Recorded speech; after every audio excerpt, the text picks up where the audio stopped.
There are lots of versions and variations of movies based on Burke and Hare, almost always horror films, British, German, Italian, French, American.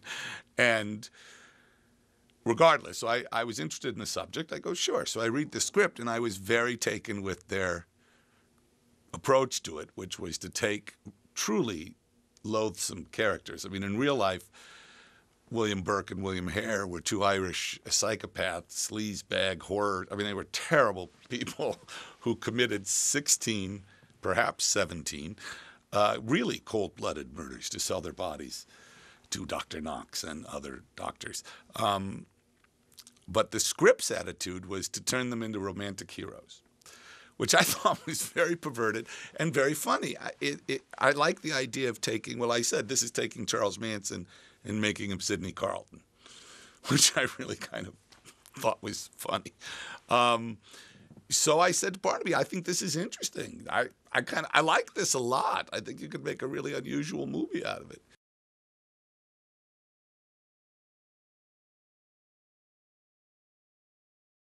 Ealing Studios produced some of the better dark comedies that have been made. I mean, they had a run of pictures like Kind Hearts and Coronets and The Lady Killers that were really dark. I mean, and The Lady Killers ends with the entire cast murdering one another. And Kind Hearts and Coronets has the very elegant and charming Dennis Price committing a number of murders. And they're shown as amusing. And so I like that.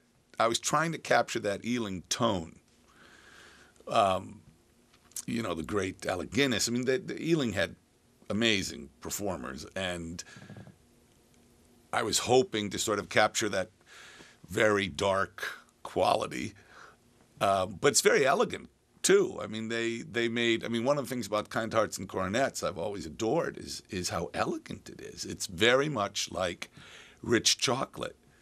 But then you think about the plot, and it's pretty grim, but very funny and very involving, and you have great sympathy for the murderer. And in this case, I have two Irish immigrants who are sort of lowlifes, hustlers, and they find a way to make money.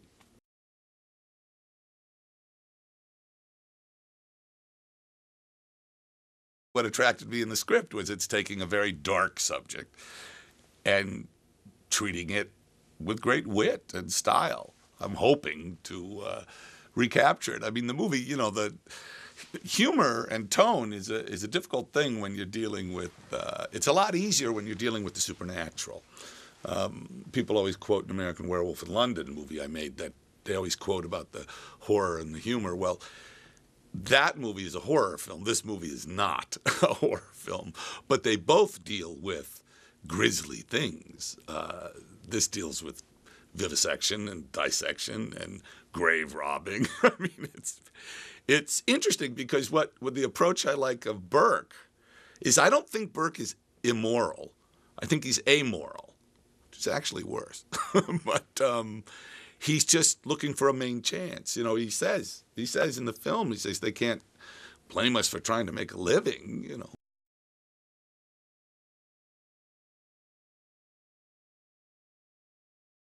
My intention, what I wanted to bring to it was to take Burke and Hare, and I've said this before, but I really wanted to make them kind of the evil Laurel and Hardy, because Laurel and Hardy are so damn sweet, so sympathetic, and that's what I was hoping. And I have to say that Andy Serkis and Simon Pegg, to me, they pulled it off. I think they're wonderful and wonderful together.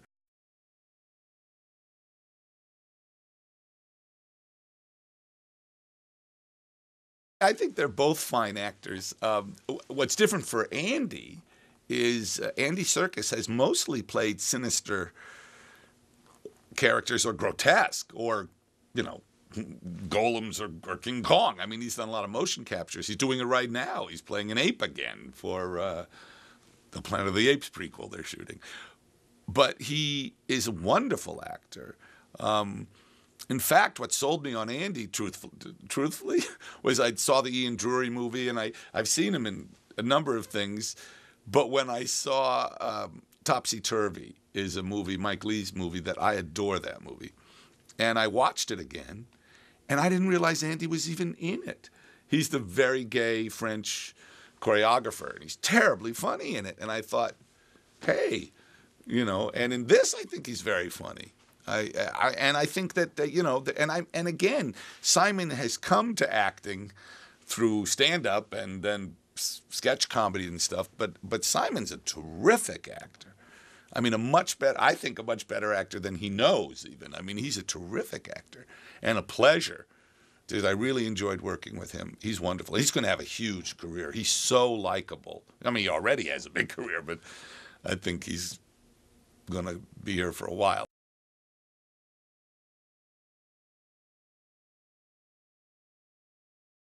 Ronnie Corbett is someone I was excited. I thought, how about Ronnie Corbett? And they thought, what? And I think he's wonderful. I'm thrilled with him. And then there are a lot of people I've just been a fan of. Paul Whitehouse, I think, is just a terrific actor. And he was shooting his series at the time, so I couldn't, I asked Paul, could you get it? And he couldn't do anything. He couldn't block days. So he finally said, I could probably give you one night. So I grabbed it, and I think he's very funny in the movie. And Bill Bailey, I cast as an actor not knowing he was a big, famous comic. And,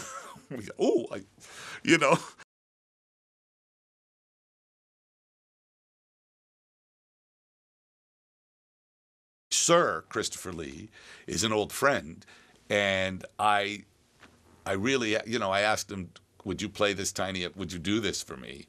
And he gives it such power. I mean, very few people have that kind of authority on screen. And one of the things about Chris Lee that I've always admired is here's a guy in his 80th, did we say, Chris is 88 now, so it must have been like in his 84th year, 85th year, he was in two of the biggest movies in history. He was in the Star Wars movie and the Lord of the Rings movie. I mean, the guy, he's made hundreds of movies. I really believe he's the actor who's made more films than anyone because he speaks perfect French, Italian, German, and Spanish. And he's been in French, Italian, German, and Spanish movies speaking the language perfectly. And we never see those movies. We don't even know about them. He's funny because he doesn't like the horror, the Dracula thing. He was knighted just before we filmed his scene, and he said to me, oh, they'll just say in the papers Dracula was knighted. And I said, don't be ridiculous. And of course, it's exactly what they said. So, but he's a lovely guy and a legend, and he brings a real reality to the part.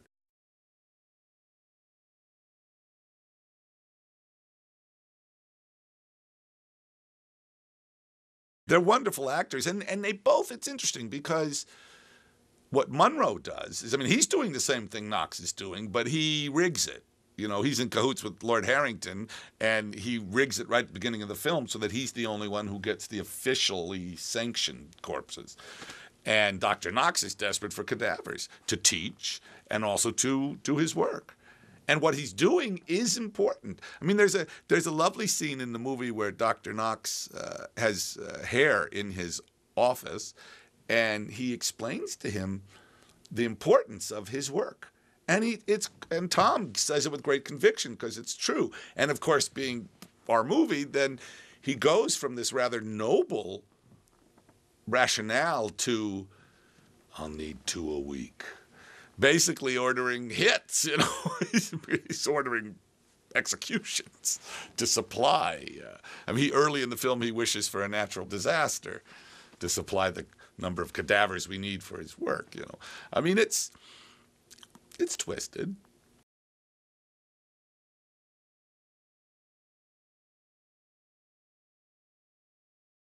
We used a lot of real places. He used our dressing. In the whole movie, there's only one set.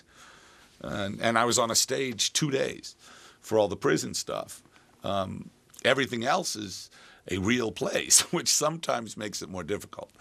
But it gives it a wonderful look. And John Matheson's so gifted. And the movie, what's interesting, and I don't know if you can see it, you don't see it as much as I thought you would in the film.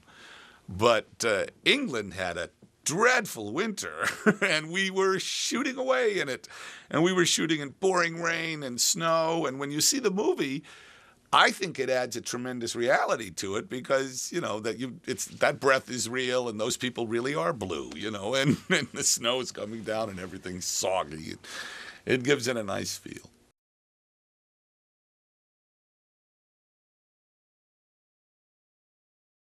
I've learned to trust her entirely. We don't have, I mean, her taste is impeccable and her skills are impeccable. So she's usually right. Sometimes I'll just go, oh, I don't like that, you know. And, you know, when Deborah worked for Costa Gavras or Louis Malle or Steven Spielberg, I know she didn't say, you're wrong. But me, she can say that.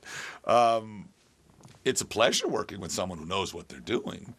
I mean, someone just asked me, someone just said, why does your film look so good? Why do the extras look so real? Well, because I put Deborah in charge. You know, when you hire extras, they go through extras casting, and so usually just the second assistant director does it. I told them, no, Deborah approves every face. So that's why I look so good. You know, so we get people who look right.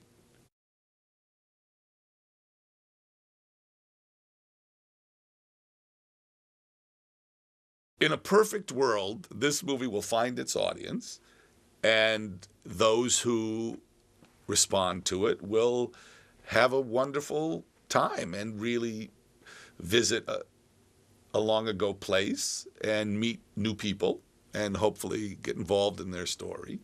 And I mean, it's interesting because the other thing in terms of the movie and something, I like mixing genres and I like mixing expectations, and one of the things that in this film, I mean, the level of humor rises and falls. I mean, we have very low comedy, and we have broad slapstick, and we also have rather sophisticated comedy.